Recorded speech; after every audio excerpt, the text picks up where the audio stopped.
네, 안녕하셨습니까? 마지막 때 128회 2022년 8월 13일 토요일 거룩한 성경상 주일 안식일입니다. 한국에서는 요즘에 폭우로 인하여 안타까운 분들이 많이 있는 것에 대하여 참 염려스럽습니다. 더군다나 이 큰 폭우로 인하여 반지하에 사시는 분이 아마 피해가 많이 간 줄로 생각이 됩니다.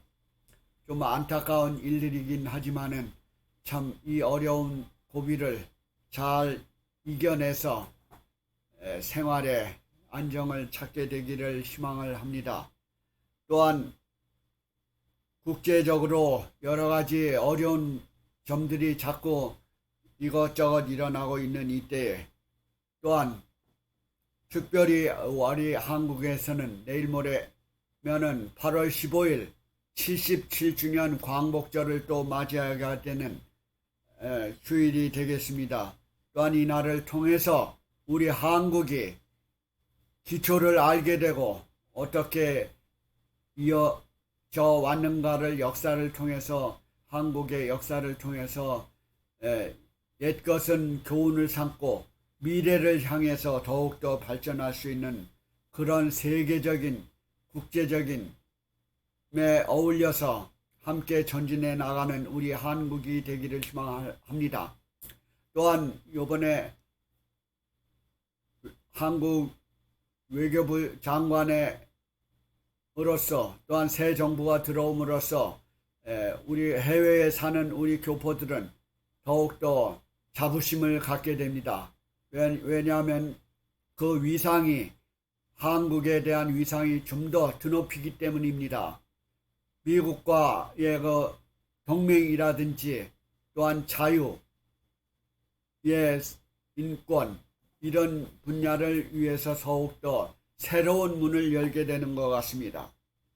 그동안 한 5년 동안은 참 우리 한국이 중국에게도 굴절 외교를 통해서 나라답지 않은 일들이 벌어졌지만은 새로운 정부 외교부 장관 박진 장관에 의해서 그런 것을 좀 더 우리 한국의 이상이 드높이는 것 같아서 외국에 사는 사람으로서 자부심을 느낍니다. 이런 명절 때마다 광복절이나 무슨 큰 절기를 때마다 우리는 미국에 사는 제가 한국을 떠난 지 한 44년이 넘었는데도 이 명절 때마다 한국의 고향이 생각이 나곤 합니다. 특별히 광복절을 통해서 특별 사면을 하는 분들도 많이 있죠. 사실 인간이 죄를 짓고 또한 특별 사면을 받게 될 때 얼마나 기쁨을 맞이하게 되겠습니까? 우리 인간이 태초에 해와가 죄를 지은 다음에 죽을 수밖에 없는 인간이 다시 우리가 영원히 살 수 있는 그런 광복, 영원히 살 수 있는 그 날을 생각을 할 때 예수님의 은혜가 얼마나 감사한지 모르겠습니다. 우리 인간도 영원히 살 수 있는 그런 사면, 특별 사면과 그런 회복되기를 그런 복권이 다시 이루어지기를 희망을 하면서 하나님의 은혜를 더욱더 감사하게 됩니다. 그러므로서 이 마지막 때에 하나님의 말씀을 더욱더 열심히 연구하여서 희망과 용기를 갖게 되시기를 바랍니다. 우리가 시대는 흘러가고 멀어져 가지만은 우리의 본심을 잊지 말아야 될 것입니다. 하늘의 뜻을 알기 위해서는 하나님께서 보내신 그 사자, 하나님께서 보내신 그 선지자를 통하여 우리는 하늘의 소식을 들을 수 있는 것입니다. 그게 바로 성경입니다. 특별히 다니엘서와 요한계시록 예언서를 통하여 이 마지막 때의 장면과 미래를 다시 우리는 알아볼 수 있는 기회와 지혜가 있습니다. 우리가 본심을 잊지 말고 비록 이 세상이 어렵고 여러운 환경이 유혹되는 세상이긴 하지만은 하늘의 음성을 연구하는데 더욱더 투자해야 될 줄로 믿습니다. 이제 찬양을 들은 다음에 말씀을 이어가도록 하겠습니다.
지금까지 계속해서 7교회에 보내는 편지를 지금 말씀을 드리고 있습니다.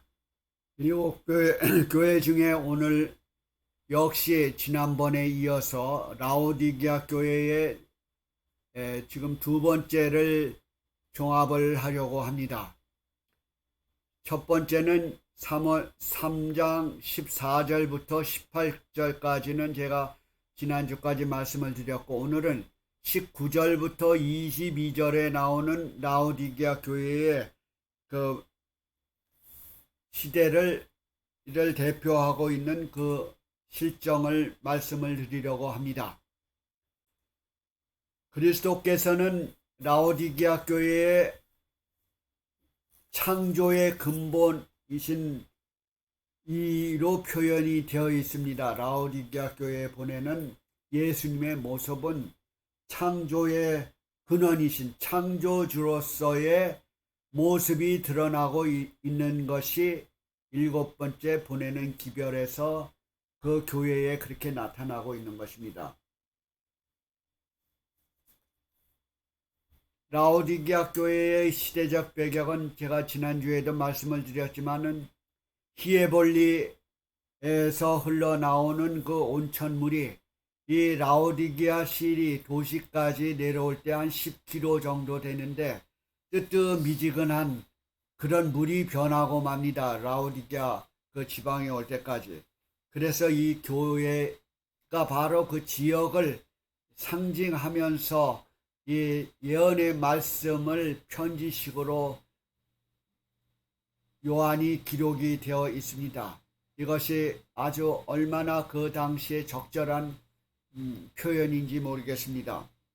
그리스도께서는 라오디게아 교회를 사랑하시는가? 과연 왜냐하면 그 부요하고 교만한 그 지역과 교만한 그 시대적 배경 위에 부요하게 자라난 이 라오디게아 교회이기 때문입니다. 또한 그 도시 지역이기 때문에 그렇습니다. 그분의 약속이 과연 무엇인가? 정말 사랑하시는가? 바로 19절에 물은 내가 사랑하는 자를 책망하여 징계하노니 그러므로 내가 열심을 내라 회개하라. 역시 하나님께서는 이 라오디게아 교회의 교만한 백성이 있지만은 그 사랑하시기 때문에 더욱더 책망하고 징계하는 것입니다. 이 미지근한 이 교회에 무엇인가 화끈한 말씀을 전하고 있는 것입니다. 이 라오디게아 교회를 사랑하시고 아직도 버리지 않으시고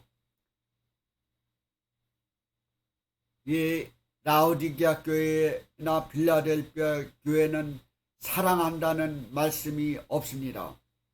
그러나 사랑하기 하는 자를 책망하여 징계하노니라고 하는 것은 사랑한다는 의미가 포함되어 있죠. 사랑에는 책망과 징계가 있죠. 죄가 많은 곳에 은혜가 많다고 이 로마서에도 그런 말이 있습니다. 죄가 많은 곳에 은혜도 많다. 또 잠언서에 보면은 사랑하기 때문에 책망하고 징계한다. 그 절망 상태를 희망으로 보시는 것입니다. 그럼으로써 그 희망을 되찾을 수 있는 것이죠. 그래서 그 희망과 용기 속에 열심과 회개가 필요하다는 것입니다. 이 얼마나 라오디게아 교회가 그렇게 세상으로 물들고 그렇게 미지근한 상태를 표현을 했을 때 입에서 토하여 내치리라 이렇게까지 했겠습니까? 오늘날 말세에 처한 우리들에게 해당되는 표현이 아닌가 그런 생각이 됩니다. 문 앞에서 볼지어다 내가 문 앞에 서서 두드리노니 누구든지 아무든지 내 음성을 듣고 열면 내가 그에게로 들어가 그로 더불어 먹고 그는 나로 더불어 먹으리라. 바로 문 밖에 서서 두드린다는 것은 얼마 전에 제가 홀만 헌트의 그 그림 미술 작품을 그린 그것을 잠깐 소개를 해드렸죠. 그 작품 중에 예수님이 두들기는 문의 모습을 그렸는데 그 문에 손잡이가 없는 것입니다. 그것은 바로 예수님이 손잡이가 없는 문이기 때문에 예수님이 혼자 확 들어갈 수가 없는 거예요. 왜냐하면은 문 고리가 안에 있기 때문에 안에서 열어야 하기 때문에 문 고리가 바깥에 없다는 것을 홀만 헌트 그림의 작품 중에서를 통해서 우리는 배우게 됩니다. 그렇습니다. 우리가 마음문을 내가 닫고 있을 때 예수님은 들어올 수가 없는 것입니다. 그러므로써 내가 문을 열을 때 내가 예수님께서 들어오실 수 있다는 것입니다. 말세에 처한 우리가 생활이 바쁘고 부요하고 뭐해서 예수님의 음성을 듣지 못하고 문을 열지 않을 때 예수님은 항상 들어오기를 기다리고 계시는 것입니다. 문 밖에 서서 두드린다는 표현만큼 이렇게 절절한 시간과 참으심으로 사랑의 표현을 하고 있는 것입니다. 바로 예수님의 모습은 첫째 찾아오시는 분이에요. 우리 마음속을 두드리고 계시는 분입니다. 또 기다리지만은 강제적으로 하지 않습니다. 끊임없이 성령의 음성을 통해서 우리 마음을 두드리고 있는 것입니다. 끊임없이 양심을 통해서 하늘의 음성을 들려주고 있는 것입니다. 그래서 오늘날 이 정보가 발달된 이 시대에 누구든지 하나님의 음성을 들을 수 있는 기회가 있습니다. 바로 이 성령의 음성으로 표현이 되고 있죠. 이 영적 관심인 것입니다. 이 보이지 않는 그 마음의 음성, 바로 그것이 필요한 것입니다. 영적으로 타락되었다고 하는 것은 육적으로 물론 보이는 행동으로도 쇠퇴해질 수도 있지만은 마음적으로 내적으로 하나님을 무관심하고 멀리하고 하는 그런 영적 상태를 두들기고 계시는 것입니다. 바로 이기는 자에게 대한 보상은 이기는 그에게는 내가 보좌와 함께 앉게 하겠다. 예수님이 아버지 보좌에 함께 앉은 것과 같이 하리라. 바로 예수님께서 인간의 육신의 몸으로 오셔서 죽으시고 하늘에 승천하셔서 하나님의 아버지의 우편에 앉은 것처럼 그의 역사를 통해서 우리도 예수님처럼 그의 보좌에 함께 하겠다고 하는 그런 약속의 보증인 것이죠. 이 얼마나 피조물로서 엄청난 최고의 영광입니까? 그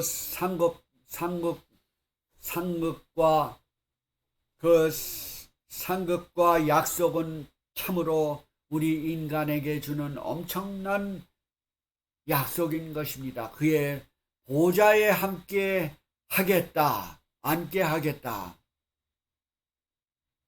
그리하여 함께 하여서 음식을 같이 먹을 수 있다는 것은 얼마나 기쁜 일입니까? 그와 함께 동행한다는 거요. 함께 식사하는 거, 예수님께서 제자들이 배고파할 때 그 시냇가에서 바다에서 잡은 고기를 가지고 예수님께서 제자들과 함께 식사를 하는 장면. 이 얼마나 친밀한 관계를 말씀을 해주고 있습니까? 함께 식사한다는 것, 어떤 때는 사실 식사하는 게 뭐 그렇게 큰 일이 아니죠. 그러나 그 식사함으로써 대화를 할 수 있는 것이고 서로 다 친밀한 관계를 하라는 것이죠. 바로 하나님과의 함께 보좌에 있다는 것은 우리 인간으로서 크나큰 약속이라고 할 수가 있습니다. 지금 예수님께서 하늘에서 위엄의 보좌에 앉아 계시고 계십니다. 바로 이 지위는, 이 권위는 예수님께서 죄에서 승리하셨고 생명을 연장시키는 영원한 생명을 우리 인간에게 보증하기 위해서 예수님께서 십자가에서 승리하시고 했던 그런 권위와 지위를 가지고 계시는 것입니다. 우리도 바로 거기에 동참할 수 있다는 것에 얼마나 감사한 일이 될 줄로 믿습니다. 우리는 기뻐하지 않을 수밖에 없죠. 그러므로써 이 기 있는 자는 성령이 교회들에게 하시는 말씀을 들을지어다. 이렇게 믿음을 호소하고 있는 거죠. 바로 말씀을 듣는다는 것은, 그의 말씀을 듣는다는 것은 우리가 듣는 것만이 아니라 그 말씀을 믿기 때문에 내가 그 삶의 길로 생활화 된다는 뜻이 되겠죠. 바로 기 있는 자, 성령이, 양심의 소리, 성령의 음성, 보이지 않는 그 깨우침, 그 성령의 하나님이 우리 인간을 작용을 하는 것입니다. 바로 내가 마음의 문만 열기만 하면, 교회들에게라고 하는 것은 우리 전 하나님의 백성들, 하나님을 간구하고 그를 받아들이는 자, 그의 하나님의 음성을 받아들이는 자, 예수님의 자녀가 되는 자, 예수님을 믿기로 생각하고 결정하는 그 사람들은 모두 다 하나님의 자녀가 되는 것이죠. 바로 요한복음에 보면은 하나님을 영접하는 자는 그의 자녀가 되는 권세를 주신다고 하셨죠.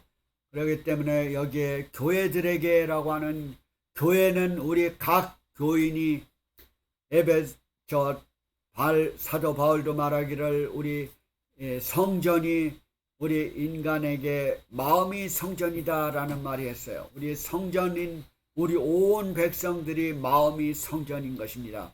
그러므로서 교회들에게 하시는 말씀은 온 백성들, 하나님의 자녀들에게 하시는 말씀이나 같은 내용입니다. 온 백성들에게 하시는 그 말씀을 다 들을지어다. 그게 바로 듣고 행하는 게 믿음인 것이죠. 우리가 주여 주여 하고 믿습니다라고 하는 믿음이 아닙니다. 사실은 그거는 하나의, 물론 우리의 그 믿음과 믿습니다 함과 우리의 마음의 결심과 우리의 행위가 따라가는 것이 바로 참된 믿음인 것이죠. 7교회에 보내는 기별은 바로 라오디게아 교회에서 마지막 기별을 이렇게 전해주고 있지만은, 이 교회에 보내는 기별을 어떤 교훈을 얻을 수 있는가를 종합을 오늘은 해서 종합해 보겠습니다. 바로 이 7교회는 그 당시에 소아시아 지역에, 지금의 터키 지역에 실제 존재해 있던 도시며 실제 존재해 있던 교회들에게 보낸 편지이고, 이 예언은 편지 문체로 써서 그 도시의 특징과 사정들을 반영하고 구약의 표상들과 이미지들을 사용하였기 때문에 온 그리스도인들이 이해할 수 있는 평이한 문장으로 쓰여져 있기 때문에 이해할 수 있습니다. 그러나 편지들은 시간과 공간을 초월하여 21세기에 사는 오늘날 우리를 권면하고 교훈하고 미래를 알려주고 있는 이 예언서인 것입니다. 그래서 일곱 교회의 첫째 일곱 편지들은 시작과 끝이 동일하게 시작이 됩니다. 그 시작이 예수님 그리스도의 모습을 여러 가지로 표현을 하고 있는 것이죠. 예수님을 소개하고 또한 긴 끝으로는 귀 있는 자는 성령이 교회들에게 하시는 말씀을 들을지어다 라고 결론을 맺습니다. 그 사이에는 각 교회의 도시 지방의 특징과 상황들과 또한 책망과 권면들이 기록이 살펴되어 있음을 우리는 살펴보았죠. 두 번째, 교회를 돌보시는 예수님께서는 각 교회와 개인 사정을 잘 아십니다. 그래서 에베소 교회의 첫사랑이 버릴 것도 아시고 서머나 교회의 환난과 궁핍도 아셨습니다. 버가모 교회의 죽음 앞에도 믿음을 지키고 버리지 않을 것을 또 아셨습니다. 또한 두아디라 교회의 이세벨의 행위를 용납하는 것을 불꽃 같은 눈으로 그 예수님의 모습이 보셨죠. 다섯 번째, 4대 교회가 영적으로 죽은 것을 슬퍼하셔서 그 교회 지역과 교회에는 칭찬의 말씀이 없습니다. 그러나 옷을 더럽히지 아니한 흰옷을 입고 걸어가는 그 모습들을 보고 합당한 몇 명의 참신한 그리스도인이 있다는 것을 말씀을 하고 있어요. 또한 여섯 번째, 빌라델피아 교회가 인내의 말씀을 지킨 것을 잘 아시고, 또한 일곱 번째, 오늘의 일곱 번째 마지막 말씀을 하시면서 일곱 번째, 라오디게아 교회의 마지막 교회. 왜 마지막 교회? 그거는 바로 1844년 이후 종말 이후에 그 교회를 시대를 대표하고 있는 것입니다.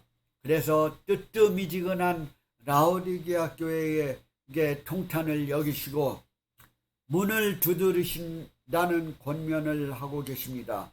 바로 오늘날 우리들에게 주는 권면과 어찌 그러면은 일치하고 있는지 모르겠습니다. 이 일곱 교회에 보내는 기별 중에 책망은 바로 영적으로 점점 쇠퇴해 가고 있었기 때문에 그렇죠.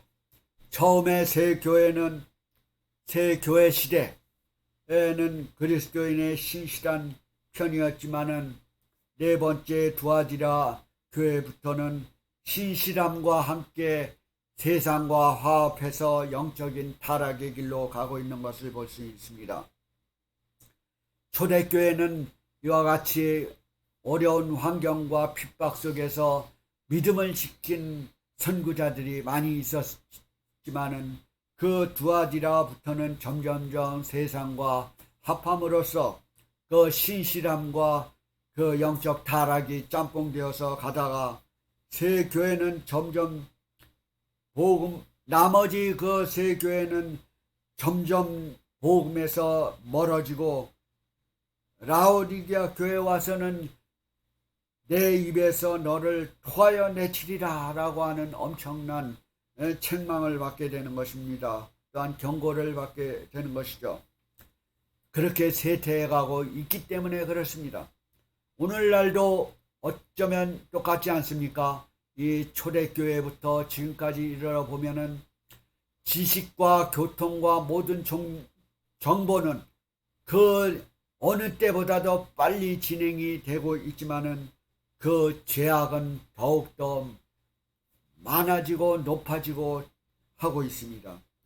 그렇지만 하나님께서는 아직도 사랑을 하고 계시기 때문에 우리의 약속도 점점 많아지고 풍성해지고 또한 더욱더 은혜가 많이 넘쳐 흘러서 더욱더 우리에게 하나님께 돌아오라는 메시지가 더 풍부하게 나오고 있는 것입니다.